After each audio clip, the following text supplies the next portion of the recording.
Hello, I'm Sebastian. Welcome to Nine Nar Trees podcast. Today, I will summarize and review the book, Radical Markets, Uprooting Capitalism and Democracy for a Just Society by Eric A. Posner presents a bold set of proposals aimed at fixing deep dysfunctions in modern capitalism and democratic governance.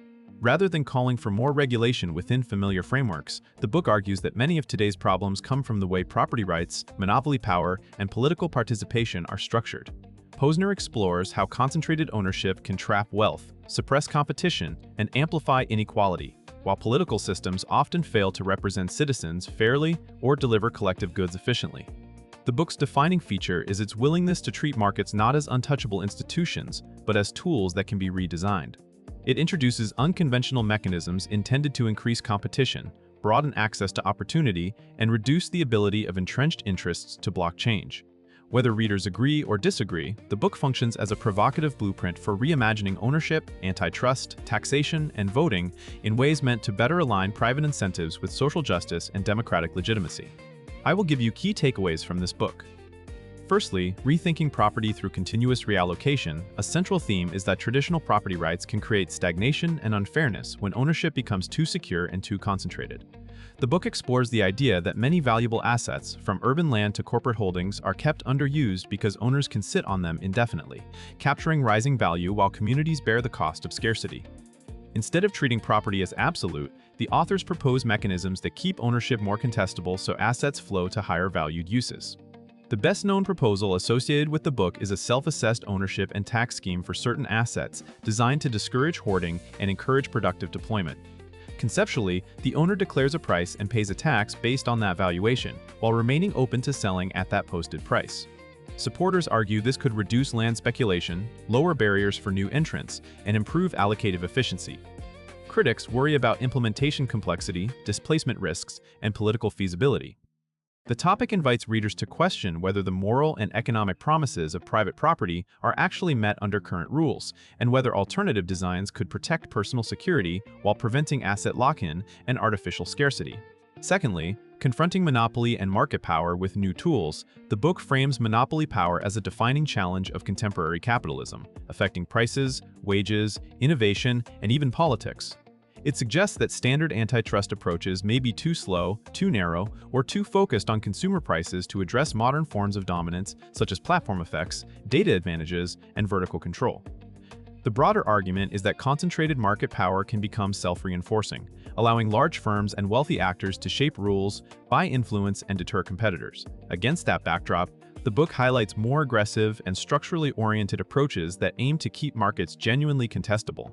It encourages readers to think beyond case-by-case enforcement and consider systematic reforms that change incentives, reduce barriers to entry, and limit the ability of incumbents to entrench themselves. The discussion also connects monopoly to inequality. When bargaining power is skewed, workers and small suppliers may receive less of the value they help create. By linking competition policy to democratic health, the book argues that breaking or preventing excessive concentration is not only an economic goal, but also a civic one. The topic challenges readers to see antitrust as an institutional design problem rather than a narrow legal doctrine. Thirdly, sharing national wealth. Through universal equity, another major idea is that inequality is not only about income, but also about ownership and claims on future growth. The book examines how wealth, particularly in the form of diversified equity, can provide security and opportunity that wages alone rarely deliver. Because capital ownership is concentrated, gains from productivity and globalization tend to accrue to a relatively small group, leaving many people exposed to shocks and with limited participation in economic upside. The authors explore proposals for broad-based wealth sharing that operate through markets rather than replacing them. One prominent concept associated with the book is a universal form of capital ownership or social wealth fund logic, where citizens hold a stake in the economy and receive dividends tied to national prosperity. The intention is to reduce the political and social strain created by extreme inequality without relying exclusively on traditional redistribution after the fact. The topic also addresses practical questions: how such a system would be funded, how it would be governed to avoid capture, and how it would interact with private investment incentives. Readers are pushed to consider whether a fair society requires not just safety nets but also a genuine ownership stake for everyone, making capitalism less extractive and more inclusive. Fourthly, reforming democracy with new voting and representation models. The book argues that democratic failure is often structural rather than merely cultural. It suggests that current electoral systems can underrepresent minority viewpoints, encourage polarization, and create incentives for politicians to cater to donors or organized interests instead of broad public welfare. Against this backdrop, it explores alternative voting and representation mechanisms intended to better translate citizen preferences into policy. Proposals associated with the book include more flexible methods of expressing voter intensity, potentially allowing people to allocate political influence across issues or elections in ways that reflect what they care about most. The goal is not to weaken democracy, but to make it more responsive and less dominated by narrow factions. The topic also invites reflection on how institutions shape behavior. When political outcomes depend on winner-take-all competition, parties may focus on mobilizing bases, rather than solving shared problems. Alternative systems aim to reduce wasted votes, encourage coalition building, and make governance less brittle.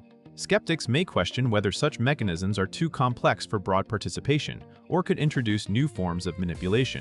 Still, the discussion pushes readers to view democracy as a design space, where rules about voting, districting, and participation can be re-engineered to improve legitimacy and policy performance. Lastly, from incremental fixes to institutional redesign. A unifying message of the book is that many debates about capitalism and justice are trapped between defending the status quo and proposing wholesale replacement. Instead, it advocates institutional redesign, keeping the coordinating strengths of markets and democratic governance while changing the rules that produce concentrated power and unfair outcomes. This theme ties together proposals on property, monopoly, wealth, and voting by emphasizing that the problems are not accidents but predictable results of incentive structures. The book urges readers to ask what objectives institutions should serve, and then to engineer mechanisms that align private action with public goals. It also highlights trade-offs, efficiency versus stability, innovation versus fairness, simplicity versus precision, and local autonomy versus national standards. Importantly, the book treats feasibility as a question of political strategy and experimentation, not merely a technical constraint. Readers are encouraged to consider pilot programs, gradual rollouts, and hybrid models that can test reforms and build legitimacy over time. This topic makes the book valuable even for those who disagree with specific proposals, because it offers a framework for thinking creatively about economic and political institutions. It reframes reform as a form of social technology where better rules can expand freedom and opportunity. In conclusion, this book is best suited for readers who want big ideas about how to repair capitalism and democracy without defaulting to either laissez-faire defenses or fully centralized alternatives. Policy professionals, economists, legal scholars, activists, entrepreneurs, and curious general readers will find a clear invitation to rethink assumptions about ownership, competition, and political participation. Its benefit comes from expanding the reader's toolkit. Even if you reject particular proposals, you will likely come away with sharper questions about why inequality persists, why monopolies endure, and why democratic systems struggle to represent public preferences. The book can change how you evaluate everyday debates about housing, antitrust, taxation, and electoral reform by focusing on incentives and institutional design, rather than slogans. Compared to similar books that diagnose problems and stop at moral appeals, this one stands out for offering concrete mechanisms that can be debated, modeled, and tested. It treats markets and democracy as editable systems, not sacred objects, which makes the discussion unusually practical for a work with such ambitious aims.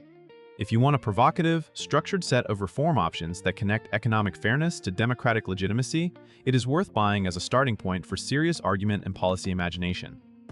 If you would like to support Eric A. Posner, you can buy the book through the Amazon link I've provided in the podcast description. After reading the book, please let me know what you think and share your thoughts. See you around.